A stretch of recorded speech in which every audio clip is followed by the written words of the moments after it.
vossa proteção recorremos, Santa Mãe de Deus. Não desprezeis as nossas súplicas em nossas necessidades, mas livrai-nos sempre de todos os perigos, ó Virgem gloriosa e bendita. Amém. Louvado seja nosso Senhor Jesus Cristo, e o capeta humilhado sempre. Boa noite. Meu nome é Alex Araújo, faço parte da Renovação Carismática Católica de Salinas, desde os idos de 1997, quando no dia 12 de agosto de 97 eu tive a graça de ser alcançado pelo poderoso batismo no Espírito Santo. E não sei onde eu estaria se não fosse essa graça. Seguramente não aqui. E eu tenho certeza que você que já passou pelo que eu passei, entende que o que nós vamos viver, estamos vivendo aqui, é genuinamente renovação carismática católica. Nós somos a turma do chão aí. É nós. É nós. Diga para estar do seu lado, é nós aí, ó. Somos do chão aí.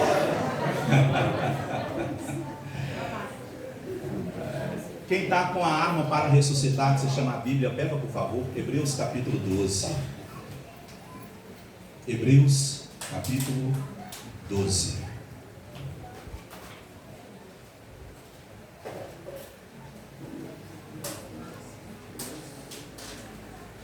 Hebreus capítulo 12.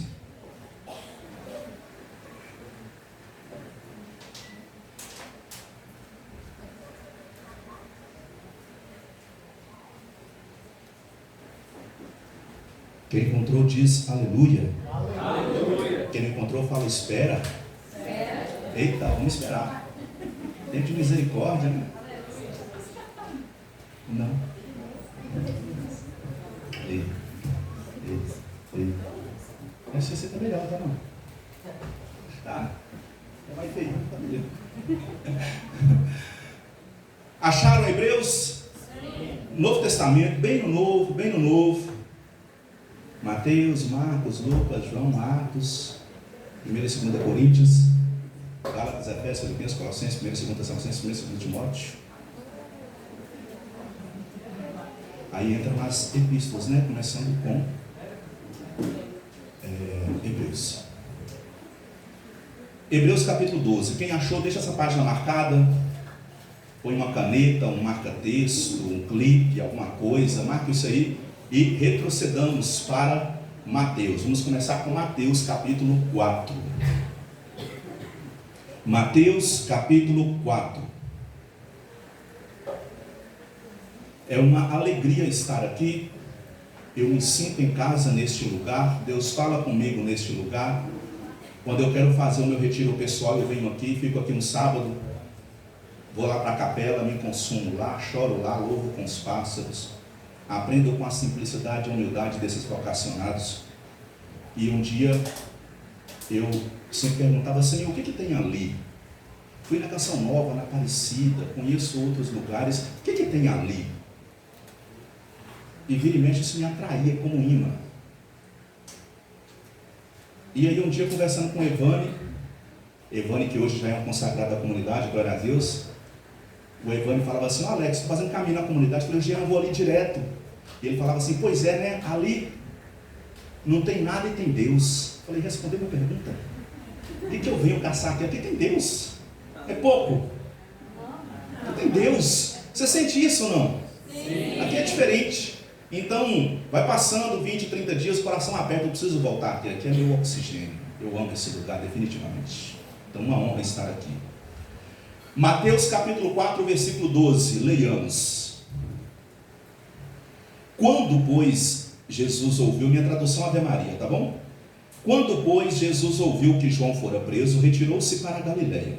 Deixando a cidade de Nazaré, foi habitar em Cafarnaum, à margem do lago, nos confins de Zebulon e Neftali, para que se cumprisse o que foi dito pelo profeta Isaías. A terra de Zebulon e de Neftali, região vizinha do mar, a terra além do Jordão, a Galileia dos gentios. Versículo 16. Este povo que jazia nas trevas viu resplandecer uma grande luz, e surgiu uma aurora para os que jaziam na região sombria da morte. Desde então, Jesus começou a pregar: fazei penitência, pois o reino dos céus está próximo. Palavra da salvação. Glória. Vamos aplaudir a poderosa palavra de Deus. Meus irmãos, para você que tem o hábito de ler a Bíblia, eu quero crer que eu estou falando com todo mundo aqui que lê a Bíblia todo dia, amém? Amém. Porque fizeram uma pesquisa e descobriu que tem católicos que passam até 2 dias inteiros sem ler a Bíblia. Você acredita nisso? Gente, tem católico ainda, batizado, crismado, que consegue ficar 2 dias sem ler a Bíblia. Dá uma olhada para cá do seu lado, vê se essa pessoa está espantada com essa notícia. Então, para quem conhece os evangelhos, o evangelho de Mateus, ele começa com a genealogia para chegar a Jesus. Começa de Abraão, perpassa por Davi e chega a Jesus. 42 gerações para mostrar que Jesus, ele é o Messias, descendente de Davi. Ainda Mateus aborda no capítulo 1 o mistério da encarnação de Jesus, mas sobre a perspectiva de José. Enquanto Lucas no capítulo 1 trata da encarnação olhando o lado de Maria, Mateus cuidou de tratar do mistério da encarnação pela perspectiva de José. No capítulo 2, Mateus já vai narrar o nascimento de Jesus, a visitação dos reis magos, a fuga de Jesus com a sua família para Nazaré, e depois o massacre dos santos inocentes, que inclusive a igreja celebra durante a oitiva do Natal.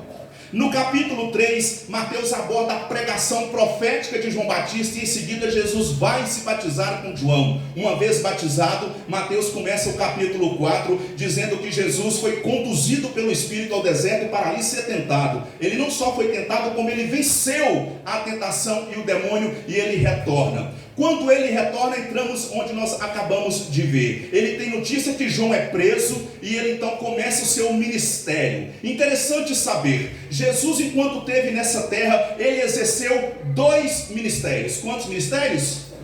Quantos ministérios? O primeiro deles, ele começou a pregar. Então, o ministério da pregação, diga comigo, pregação. E o segundo ministério de Jesus foi cura e libertação.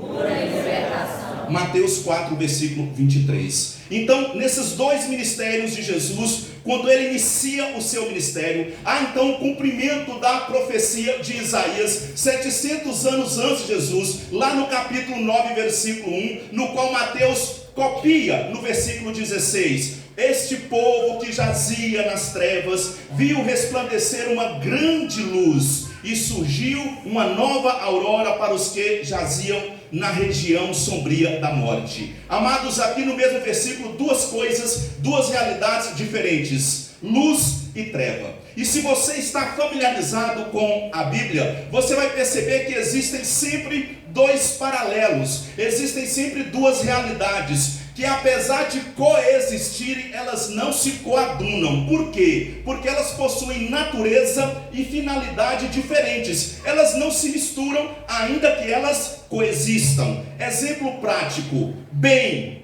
e mal, vida e morte, céu, inferno, santidade, pecado, Maria Santíssima, Satanás, vício, virtude, luz e treva. Todas essas realidades, elas coexistem, mas elas não se misturam. Repita comigo, não se misturam. Não se misturam. Por mais que nós queiramos forçar a barra, tipo a água com óleo, você mistura, e parece que ficou. Daqui a pouquinho, quando a mexida começa a parar, o óleo vai subindo, a água vai descendo. Elas nunca se misturarão, porque são opostas, são diferentes, elas são antagônicas.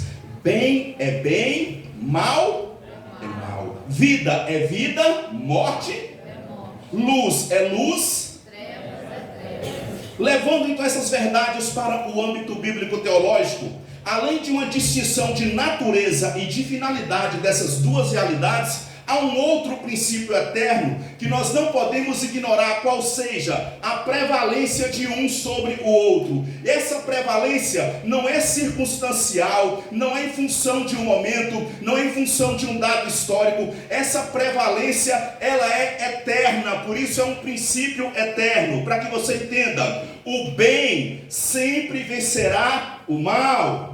A vida sempre prevalecerá sobre a morte. Maria Santíssima sempre vai pisar a cabeça de Satanás. A luz é mais forte do que as trevas.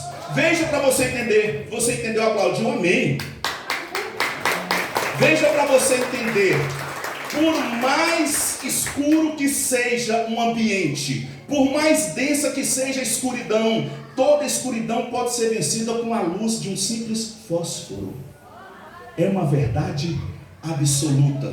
E aqui São Mateus deixa claro então que a luz que brilha e que faz essas pessoas que jazem nas trevas perceberem a luz, essa luz tem nome, ela é o próprio Cristo. São João Evangelista, amigo e colega apostolado de Mateus, ele vai também testificar isso já no capítulo 1 de João, no versículo 9 ele diz: o verbo era a luz verdadeira que vindo ao mundo, ilumina todo homem. Lá no final da Bíblia, na carta do mesmo João, 1 João capítulo 1 versículo 5 vai dizer: Deus é treva, Deus é luz e nele não há treva nenhuma. E com base nessas considerações, nós podemos entender aquilo que Moisés vai dizer lá em Números 24, no Antigo Testamento, versículo 17, vai chegar, não chegou ainda, mas vai chegar o astro. Moisés chama Jesus de astro, de estrela. Detalhe, para as pessoas do Oriente Médio, astro, estrela significa divindade. Portanto, quando Moisés profetiza que vai chegar o astro, ele está reconhecendo que Jesus é Deus.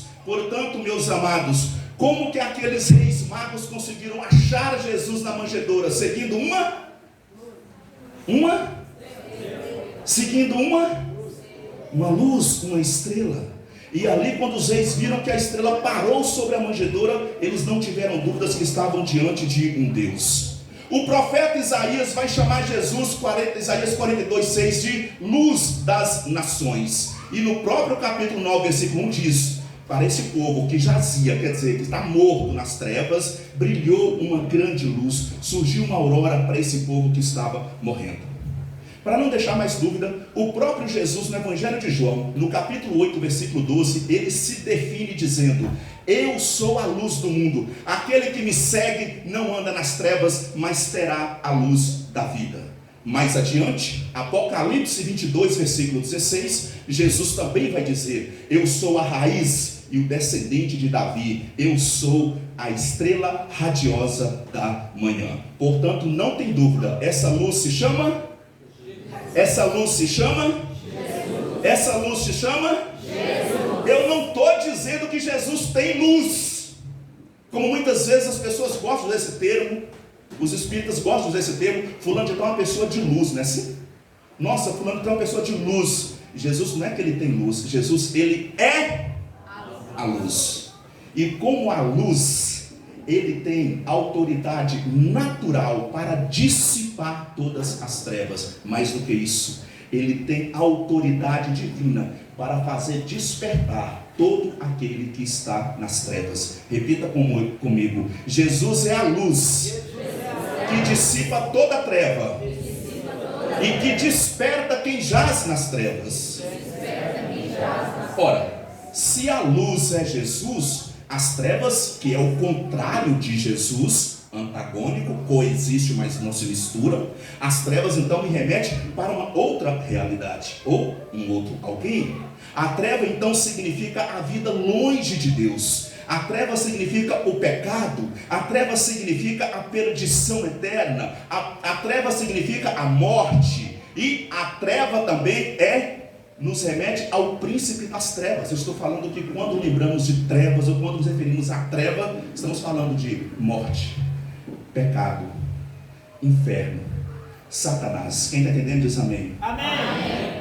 João, na sua primeira carta, no capítulo 3, no versículo 8b, ele vai dizer que Jesus se manifestou para destruir as obras do demônio. Por isso então que a luz do mundo, ele veio para dissipar, para destruir as trevas, para resgatar aqueles que estão nas trevas, para colocar na luz, evitando assim a perdição daqueles que estão nas trevas. Mas não é suficiente apenas saber que Jesus, sendo luz, nos tira das trevas. É preciso que nós, agora saindo das trevas, possamos seguir esta luz. É preciso que, uma vez resgatado das trevas, nós agora queiramos caminhar na luz, a fim de que nós nos tornemos aquilo que São Paulo fala, Efésios 5, versículo 8: outrora és trevas, mas agora sois luz no Senhor. Comportai-vos como verdadeiras luzes, e o fruto da luz é verdade, justiça e bondade. Qual é o fruto da luz? Verdade, justiça e bondade. Qual é o fruto da luz? Verdade, justiça e bondade. Pergunta para cá do seu lado, você está entendendo, senhor? Então São Paulo vai trazer para nós uma ordem que é atualíssima. Efésios 5,14: desperta tu que dormes, levanta-te dentre os mortos e Cristo te iluminará. Faço uma pergunta provocativa para você nesta noite: você quer essa luz, sim ou não? Sim. Quem quer essa luz diz aleluia. Quem quer ser despertado das trevas diz glória a Deus. Bate a mão no peito e fala: é comigo, Senhor. É para mim nesta noite. Eu quero ser transportado das trevas para a luz. E você acha que Jesus tirou você da luz só para você achar que é bonitinho? Só para mostrar que ele é a bolachinha mais gostosa do pacote? Não. Ele não tirou você das trevas por um louvor qualquer. Ou para você ficar assim: ah, legal, que bom, sair das trevas, ótimo, antes era treva, agora correr a luz. O desafio aqui agora, meus amados, não é apenas permitir que a luz te ilumine. O desafio agora é caminhar nessa luz. E esse caminhar na luz é um processo lento, mas contínuo. São João Bosco escreveu um livro que eu quero recomendar avidamente para vocês. Eu tenho um defeito de ler, vocês têm? Tem defeito? Eu tenho esse defeito grave de ler. Quem não tem, sugiro que tenha. Um livro chamado O Cristão Bem Formado, aí. Vocês ouviram falar? Recomendo, tá? Ah, Alex, eu tô com um irmão lá em casa na adolescência, não sei o que eu faço, o menino está com cara de perdido. Dê para ele o livro O Cristão Bem Formado. O que Dom Bosco fala nesse livro O Cristão Bem Formado? Ele diz o seguinte: 2 vezes na nossa vida nós vamos ter uma vela acesa. A primeira delas no batismo, a segunda na morte. No batismo é para nos fazer conhecer os preceitos da lei de Deus que nós devemos guardar. E na morte é para nos lembrar se a gente guardou os preceitos.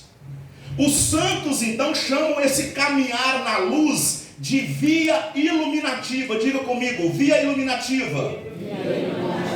A via iluminativa é aquela em que Deus nos dá aqueles docinhos gostosos, os buquês de flores e os bombons Ferreira Rocher para nos conquistar. É aquela fase gostosa que a gente vai no encontro e a palavra de Deus nos toca, e Maíra canta com unção, a música vai no coração e a gente é tocado e a gente chora, e as lágrimas dos olhos misturam com as lágrimas do nariz e ninguém importa, e fica tudo muito lindo, e a gente fica emotivo, e a gente começa a ter gosto para rezar, a gente começa a ter gosto com a palavra, a gente quer fazer vigília, a gente começa a virar cobaia de Eucaristia. Estamos lá toda hora. É o momento em que nós encontramos com a luz e a gente vislumbra: uau!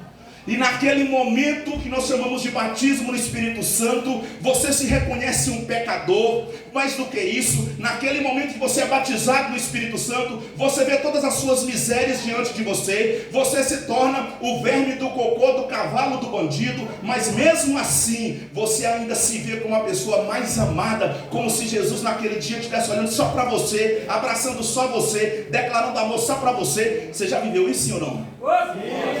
Diga comigo: via iluminativa. É quando a luz brilha e te tira das trevas. Mas aí, a partir daí nós entramos numa outra via, que chama de via purgativa. Repita comigo, purgativa. O nome já te dá uma ideia, né? A via purgativa é como um alistamento. Você entra no exército, dá seu nome, todo empolgado. Aí você passa por uma bateria de exames, até aí tudo bem. Faz alguns testes de aptidão física, tudo bem. Olha as normas, como é que funciona, tudo bem. Depois você começa a treinar no exército. O general fala, agora você está pronto para a guerra. Logo, a via purgativa é a via do combate. É o momento em que nós batizados tomamos consciência de que nós somos despertados das trevas, não para ficar no oba-oba, mas para nos tornar soldados, valentes guerreiros de nosso Senhor Jesus Cristo e da Santa Igreja Católica. Deus te tirou das trevas, não para você ser um católico de levanta-braço, nem sapatinho de fogo. Deus te levantou das trevas porque você é um soldado e tem uma guerra esperando por você. Fala para quem está do seu lado, é guerra.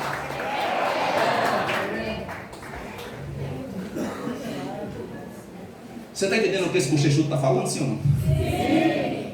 Posso continuar? Pode. Se eu não quiser. Gordinho marrento. Os discípulos caminharam com Jesus durante 3 anos, numa catequese contínua de formação, mas eles só entenderam de fato que Deus os tirou das trevas e colocou nas luzes. Só entendeu de fato que eles eram soldados depois da experiência de Pentecostes. E o que foi Pentecostes? Pentecostes foi um acontecimento tão sobrenatural, que o Espírito Santo repousa sobre os discípulos e os apóstolos em forma de fogo. A luz desceu de maneira poderosa, e a partir de Pentecostes, a partir do batismo no Espírito Santo, os apóstolos tiveram uma mudança radical, porque não dá para ser o mesmo quem passou pela experiência do batismo do Espírito Santo. Então, gente que vai no grupo de oração, continua se perdendo na cachaça. Gente que vai no grupo de oração, continua traindo a esposa. Gente que vai no grupo de oração, continua assistindo novela da Globo. Querido, me desculpa, você não foi batizado, você sentiu o cheiro do Espírito, você teve um arrepio do Espírito, mas impactado pelo Espírito, só quem tem mudança radical, porque o Espírito muda. Quem passa pelo fogo nunca mais é o mesmo. Nenhuma matéria que passa pelo fogo continua do mesmo jeito. Então quem é do Espírito é novo. Fala a verdade, eu estou desconfiado, você está vivendo do cheiro do Espírito.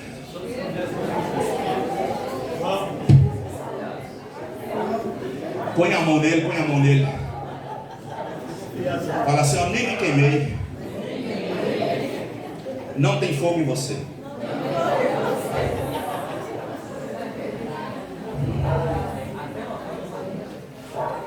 Antes de Pentecostes, os discípulos estavam amedrontados, tristes, desanimados, coisa de quem vive nas trevas.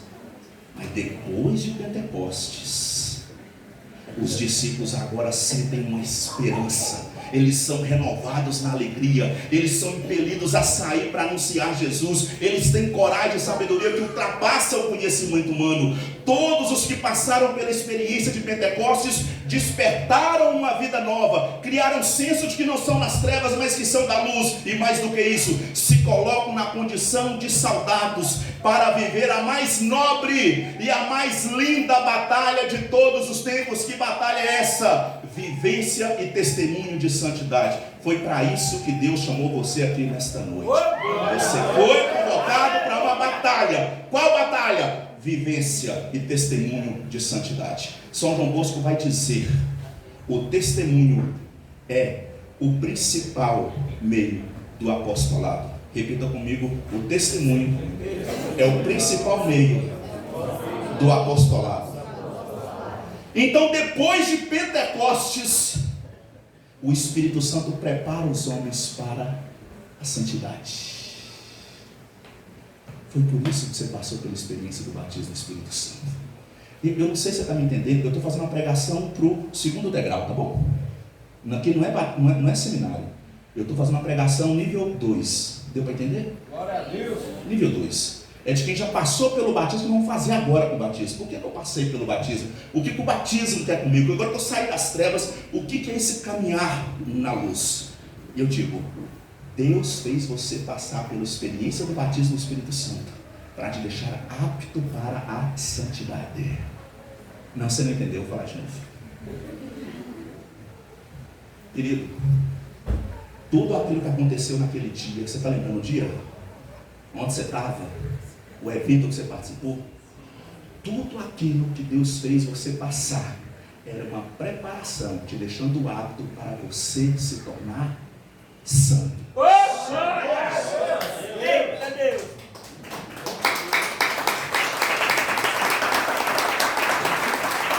Só quero pedir uma caridade. Se for aplaudir, não aplauda como testemunha de Jeová, não.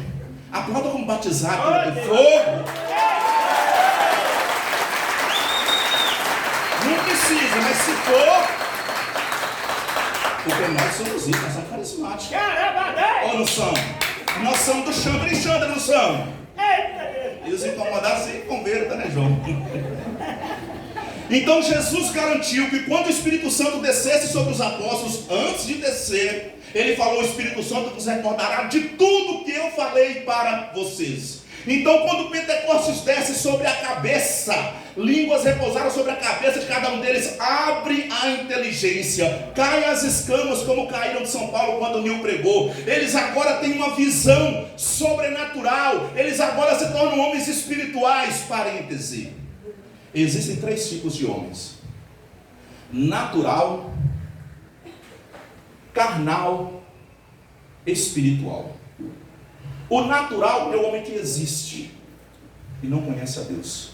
O carnal é o homem que existe e conhece a Deus, mas vive como se ele não existisse. O sobrenatural é aquele que passou pelo batismo no Espírito Santo e está apto para a santidade. Vai dizer Paulo que ele julga todas as coisas e não é julgado por ninguém. O sobrenatural, ele está com os pés na terra, mas a visão dele é só. Ele conhece tudo, ele vê tudo. Pergunta para estar do seu lado: carnal ou sobrenatural?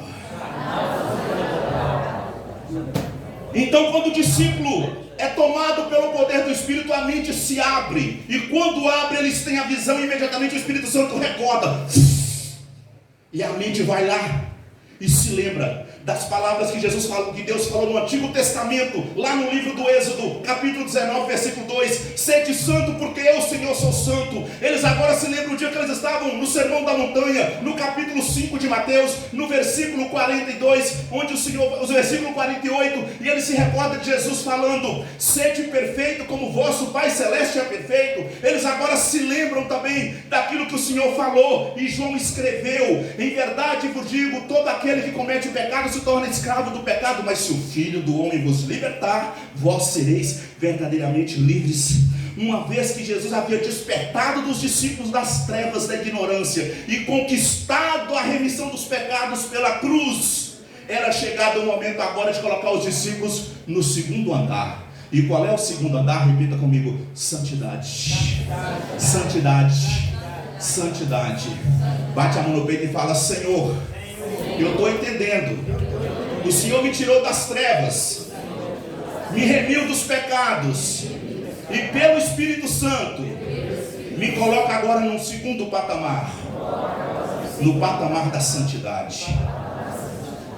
Queridos, o Espírito Santo despertou nos discípulos a primeira e a maior vocação de todo ser humano. Constituição do Mater Lumen Gentium: todos são chamados à santidade sem exceção. Vai dizer Madre Teresa de Calcutá: a santidade não é privilégio de alguns, é vocação de todos. Segura. Vou repetir que você vai colocar em seu Instagram. Madre Teresa de Calcutá: a santidade não é privilégio de alguns, é vocação de todos.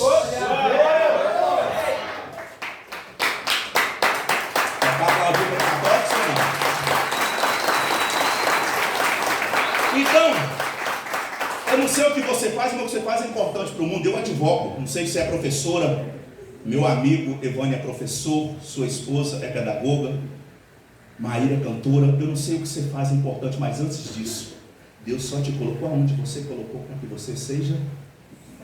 Você nasceu, está nesse mundo para ser. Alex, eu estou com uma crise existencial, eu não sei para que eu vim nesse mundo, o que eu estou fazendo aqui. Eu respondo para ela em 2 frases: você está aqui para amar e conhecer a Deus e para ser santo. Acabou. Não tem crise. É isso. Quando você descobre essa verdade, ninguém fica se sentindo inútil no mundo. Você está aqui, você é médico, formou médico, amém, glória a Deus. Mas ei, o principal diploma que você tem que ter na tua casa, eu tenho alguns cursos, curso superior, ensino médio, blá blá blá, não tem diploma de nada disso, está tudo guardado na gaveta. O único diploma que eu tenho na minha casa é o meu batistério, porque foi o dia que eu entrei para a escola de santidade dentro da igreja católica.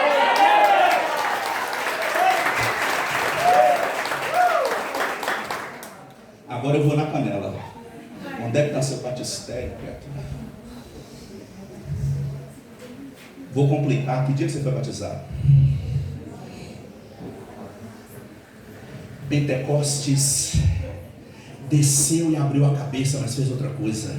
Pentecostes fez nascer a primeira, a única igreja fundada por Jesus Cristo. Ei! Igreja pentecostal, igreja universal, tudo nasceu 20 séculos depois. A primeira e a única igreja que nasceu no dia de Pentecostes foi a igreja católica, porque nela, nascida em Pentecostes, ela tem todos os meios necessários para ser santo. Entenda o que eu estou dizendo, que é muito profundo. Deus envia o teu Espírito Santo sobre a tua vida depois da remissão, porque ele agora te leva, tirou do pecado das trevas, foi remido, está limpo, agora ele te leva no nível 2, o nível da santidade pelo batismo do Espírito Santo. Mas onde é que eu vou viver essa santidade? Dentro daquele meio que é capaz de fazer você se tornar santo. E para ser santo, 100% santo, só dentro da igreja católica apostólica. O que eu estou dizendo? Igreja católica é incubadora dos santos. Aleluia!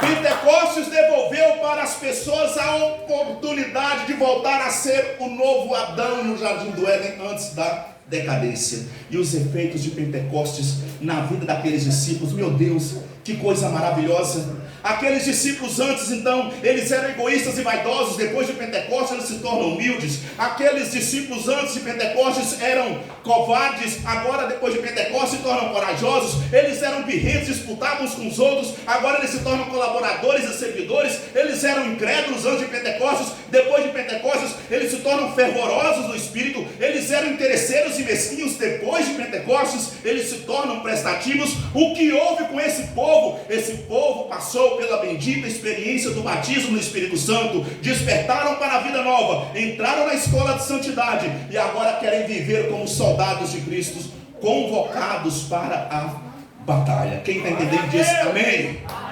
Repita comigo: Pentecostes foi a matrícula dos discípulos na escola de santidade. Eu vou repetir: Pentecostes foi a matrícula dos discípulos para a escola de santidade. Em outras palavras, Jesus sabia que a igreja que estava nascendo pequenininha, ela só iria se estabelecer, ela só iria se solidificar, ela só iria crescer e espalhar se ela produzisse santos. A igreja nunca precisou de técnicos em oratória. A igreja nunca precisou de homens eruditos. A igreja nunca precisou de doutores nem de mestres letrados. Jesus sabia que a única resposta ao mundo para destruir as obras de Satanás e a treva do pecado era produzindo santos. Por que que você acha que o Espírito Santo quer hoje se derramar sobre você? Não é apenas para te fazer chorar, não é para você sentir um arrepio, não é para você fazer um sapatinho de fogo, levantar o seu braço, orar em voz alta, não! Deus quer derramar o Espírito Santo sobre você para te fazer? Para te fazer? Para te fazer?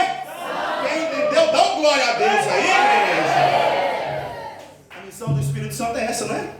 O Pai é o Criador, o Filho, o Salvador, e o Espírito Santo, o Santificador. Como é que essa palavra, anunciada há 2000 anos, chegou até nós hoje? Através da Igreja Católica. E a Igreja Católica sobrevive através de santos que deram a sua vida para que a verdade chegasse até nós. Certa vez um bispo católico que ficou 13 anos preso no Vietnã por causa do regime comunista, ele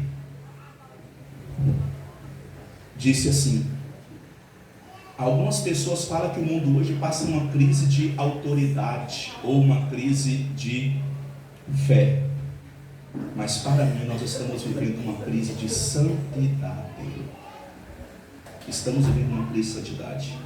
Muitas pessoas na igreja estão num perigoso estado de sonolência espiritual, que vão ao grupo de oração, que vão às missas, que participam de retiro, entra retiro, sai retiro, faz viagem para Lapa, vai para a Canção Nova, vai para a Aparecida, mas nada muda, continuam deitadas em berço esplêndido. Por isso, hoje nesse lugar, nesse momento, é um lugar propício para eu dar um recado para vocês, que na verdade é uma ordem do fundador do Jean, quando ele trouxe essa pregação, e o recado é o seguinte: levanta-te, desperta, é hora de despertar, porque você é um soldado de Cristo. Eu vim de Salinas para cá, passar com vocês essa noite, para trazer esta mensagem. Filho e filha de Deus, levanta-te, desperta-te, és um soldado de Cristo. Bate a mão no peito e fala: eu sou um soldado de Cristo.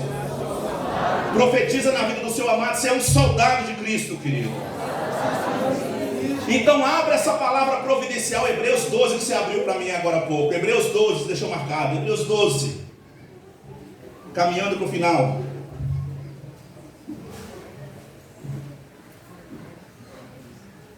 Amém?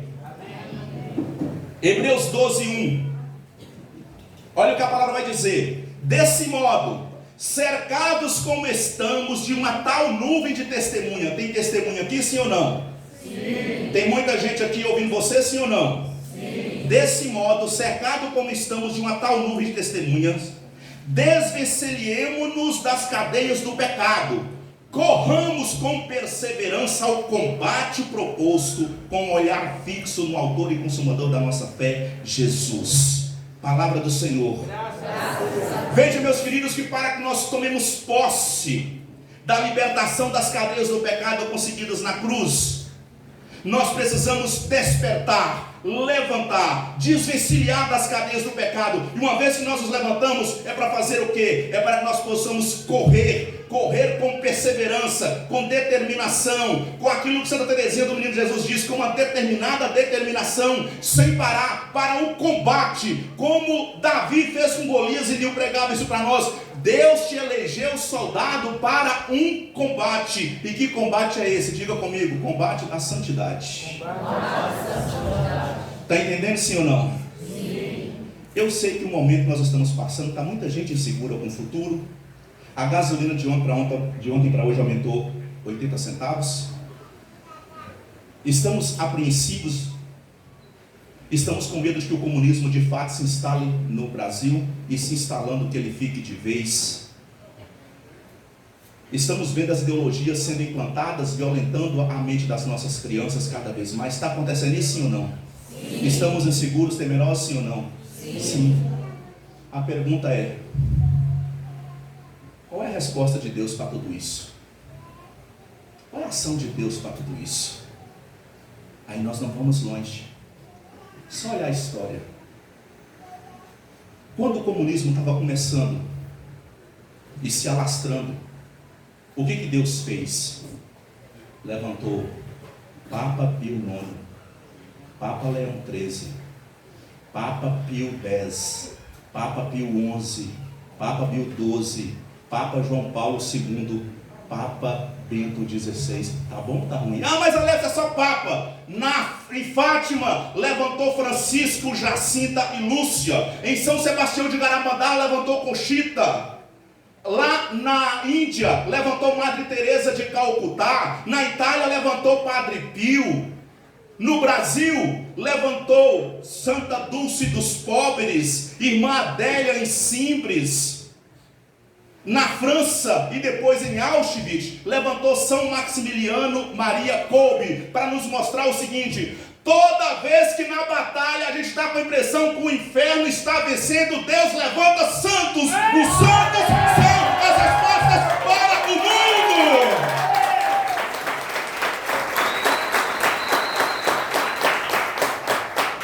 Por isso que aquele autor do livro Como Vencer a Guerra Cultural, um teólogo americano que eu adoro ele, chamado Peter Kraft, ele diz assim: a arma mais poderosa do mundo é a santidade, nada poderá destruí-la. Você ouviu? Está todo mundo correndo atrás de produzir bomba atômica para achar que tem poder de negociação na ONU. Enquanto os homens correm atrás de produzir bomba atômica, Deus está tirando o povo da treva, Deus está colocando na luz, derramando o Espírito Santo e forjando santos, forjando santos, forjando santos, forjando santos. Enquanto tem um monte de gente correndo atrás do elétrico agora, celebrando a virada do ano em outros lugares, nós estamos na comunidade de gratidão. O que Deus está fazendo? Forjando santos, forjando santos, forjando santos. Bate nesse irmão e fala: é tu, querido. Você fica aí perguntando onde é que está a resposta de Deus para o mundo. Se olha no espelho. Só que aí, você está controlando meu tempo, filha? Vai controlando aí, porque eu tenho que terminar. Só que aí, eu preciso desmascarar ou desmistificar algumas visões muito românticas que a gente tem na igreja. Tem gente muito romântica na igreja, né? Jesus! Ah, meu Deus! Eu senti no coração.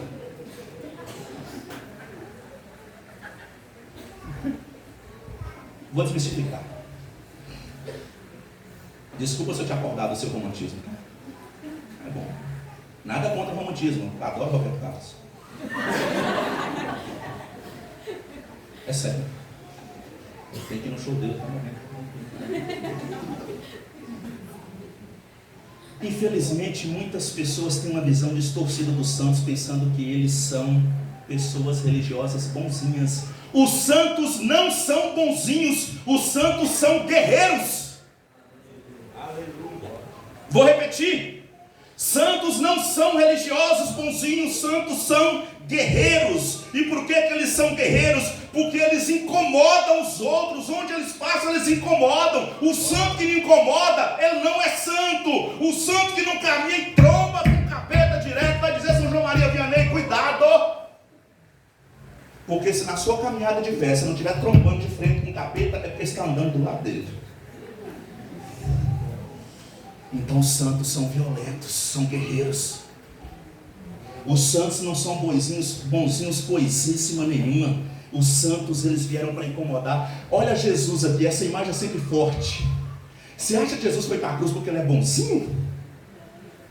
Ele foi para aí porque ele é bonzinho? Não, porque a santidade dele incomodava. João capítulo 18, versículo 10. Jesus, Pilatos sabia que os discípulos, os fariseus, entregaram Jesus por Aquela palavra começa com I e termina com inveja. Por inveja. E aí vem a boa notícia. Quer receber a boa notícia, sim ou não? Sim. Jesus foi parar na cruz porque era bonzinho ou porque era santo? A boa notícia está em João 15, versículo 20. E ele falou: se me perseguiram, se me perseguiram, vão perseguir vocês também. Você ouviu? Vai perseguir você também. Você sabe o que eu estou dizendo então, querido? Você que aceitou estar no segundo patamar, sabe onde é que é o seu lugar? Não? Muito prazer. Muito prazer. O seu lugar é na cruz. Como Santo André, quando recebeu a sentença de morte. André apóstolo, quando viu de longe a cruz amarrado, ele ajoelhou e falou: ó santa e adorável cruz, passei a vida inteira te desejando e hoje com muito ardor eu venho ao teu encontro. E André morreu crucificado e apedrejado, mas não negou a sua fé, porque André entrou no grau 2, que é o grau de santidade. Está entendendo, sim ou não? Repita comigo: os santos não são bonzinhos, Segunda coisa, os santos não são pacíficos aos modos desse mundo. Pelo contrário, eu disse e repito, os santos são violentos. Jesus foi categórico quando diz em Mateus 11:12, porque desde João Batista até agora o reino dos céus é arrebatado à força, e são os violentos que o conquistam. Veja, ele não está falando do mimizento, ele não está falando do católico Nutella, ele está dizendo que o reino de Deus é arrebatado à força, e são os violentos que o conquistam. E ele disse mais: a paz que eu te dou não é a paz que o mundo dá. Por quê, gente? Porque a paz do mundo é uma paz que leva você a viver em paz com o mundo, com a carne e com o demônio. A paz de Jesus não. A paz de Jesus é a paz que te leva a viver com você mesmo, com seus irmãos e com Ele. Na paz do mundo, você é levado pela cobiça pelas coisas do mundo, você é levado pela luxúria da carne, e você é levado pelo orgulho do demônio. Mas na paz com Jesus, os santos são levados para vencer a cobiça do mundo, a virtude da pobreza, para vencer a luxúria do mundo, a virtude da castidade, para vencer o orgulho de Satanás, a virtude da humildade. Na verdade, meus irmãos, a paz de Jesus está em guerra com a paz do mundo, e os santos entenderam isso. Por isso que os santos escolheram estar com uma paz inquieta. É uma paz que mexe, é uma paz que não deixa a gente ficar quieto enquanto a gente não vê as coisas de Deus sendo manifestadas. É uma paz que não nos deixa nos conformar com as coisas do mundo. Então, para combater essa paz demoníaca do mundo, você tem que ser muito violento e declarar guerra contra o mundo. Então diga comigo: os santos não são pacíficos, os santos são violentos.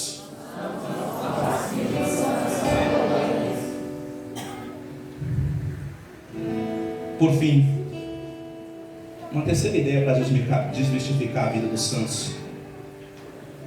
Os santos, eles não são legais. Os santos são impopulares. Sabe por quê? O santo não tem nenhum interesse em viver o seu ministério agradando as pessoas, porque o amor à verdade e o amor a Jesus Cristo o faz dizer apenas a verdade, doa a quem doer. Santo não tem discurso que manipula, santo não tem discurso que agrada, santo não tem discurso que tenta colocar. Santo é sim, sim, não, não tem meio termo. Por isso que os santos não têm medo de se posicionar. Por isso que os santos, em profundo amor a Jesus Cristo, eles têm a obrigação, eles não têm a obrigação de agradar ninguém. Está cheio de pregador na igreja católica que quer fazer uma pregação que agrada a todo mundo. Não dá para agradar. Se você vai falar de luz, tem que condenar as trevas. Se você vai falar de vida, tem que condenar a morte. Se você vai falar de salvação, tem que falar de condenação. Se você vai falar de vida eterna, tem que falar de pecado. Não dá para ficar no meio termo. É por isso que há muito tempo eu escolhi de que lado eu estou. Eu estou do lado da verdade, do evangelho sem adulteração, sem teologia da libertação, sem qualquer outro embrulho que vem para poder macular o evangelho. O evangelho tem que ser puro, o evangelho tem que ser anunciado sem adulteração. Por isso os santos eles não são legais. Os santos, eles são impopulares. Quer um exemplo disso? Hoje morreu o Papa Bento XVI, mas quando estava no papado, ouvi de padres, eu ouvi, é duro demais, é um inquisidor, é um perseguidor, é um padre tradicionalista. Aguarde o tempo, dirá o santo que nós vamos receber daqui uns dias. O mundo ficou mais pobre porque nós perdemos um dos maiores teólogos vivos da nossa humanidade, mas o céu se enriqueceu. E o céu ficando rico, a gente enriquece porque nós temos um intercessor. Viva Bento XVI! Glória a Deus!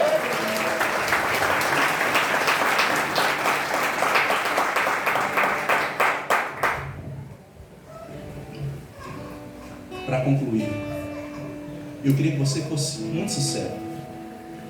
Tudo que os santos fizeram foram maravilhosos, sim ou não? Foi lindo demais, sim ou não? Sim. Mas agora é a nossa vez. Imagina como seria o mundo se tivesse 4 padres como São João Maria Vianney. O demônio falou que eu estaria perdido. Imagina como seria o mundo se nós tivéssemos mais 10 irmãs Dulce, mais 10 Santa Catarina de Sena. Mas não é para imaginar, agora é para fazer, querido.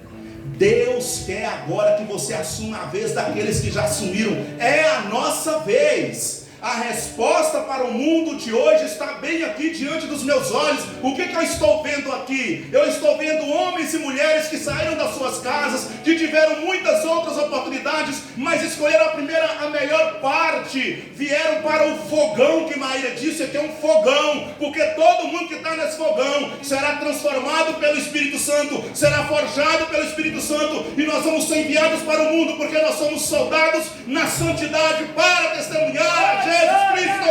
Ponto.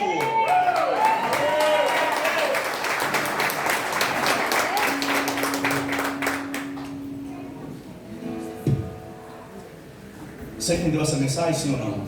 Sim. Você sabe por que você não é santo ainda? É porque você ainda não desejou de todo o seu coração. Só isso. Se você quiser santo, o capeta não pode te impedir. O inferno não pode impedir. Os seus amigos não podem te impedir. Nada que você viveu, o teu passado não pode impedir. Você só não é santo ainda porque você não quer. E aí vai dizer o Leon Bruce: o maior desastre de uma pessoa no final da sua vida é perceber que durante a vida ela não foi santa. E aí São Domingos vai dizer: com 15 anos de idade, ou eu me torno santo, a minha vida não terá valido nada. Morreu com 15 anos, não morreu santo. Diga comigo: ou eu me torno santo, ou a minha vida não terá prestado para nada. Fala para cá do seu lado: você se torna santo. Eu te quebro a cara.